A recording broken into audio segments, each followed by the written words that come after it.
hello' everyone তো আশা কৰোঁ আপোনালোক সকলো ভালে আছে আজি বলক তালৰ পিঠা বনাওঁ ভাদ মাহত হেনো তালৰ পিঠা খাব লাগে তো তাৰ কাৰণে কেইটামান তাল আনিছোঁ আৰু ইয়াৰ পৰা এটা উঠাই লৈ এতিয়া বনাম তালৰ পিঠা তো প্ৰথমে বাকলিখিনি গুচাই চালনীত চেকি প্ৰথমে ৰসখিনি উলিয়াই ল'ব লাগিব তাৰপিছত অলপ সময় পানীত ভিজাই থৈ ইয়াতে কিবা কিবি এড কৰিব যেনেদৰে নাৰিকল গুড় পিঠাগুড়ি আটা ময়দা পিছে মই আজি ফাৰ্ষ্ট চেম্পলৰ কাৰণে বনাইছোঁ যিহেতু আটা আৰু চেনি দি বেটাৰটো এনেদৰে বনাই ল'লোঁ তাৰপিছত আৰু কি গৰম তেলত ধুনীয়াকৈ পকৰীৰ নিচিনাকৈ বহাই দিওঁ আৰু এয়া হ'ল ৰিজাল্ট পিছে খাবলৈ বহুত ধুনীয়া আছিল আপোনালোকেও এদিন ট্ৰাই কৰি চাব লাগে মানে ভাদ মাহত হেনো পাৰিলে খাব লাগে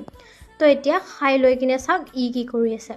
মানে বাহিৰত কোনো মানুহ নাই তো তাকে সি মানুহ বিচাৰি ঘৰৰ ভিতৰত আহিছে আৰু এতিয়া বলক আমি অলপ ফুৰি আহোঁ আমি মানে মই নহয় দিয়ক আইতাহে যাব মই জাষ্ট ভিডিঅ'হে বনাই আছোঁ তো আইতা যাব ডিব্ৰুগড়লৈ তো তাৰ কাৰণে মায়ে একদম পুৰা ধুনীয়াকৈ ৰেডি কৰাই আছে বাৰু আজিলৈ আহিছোঁ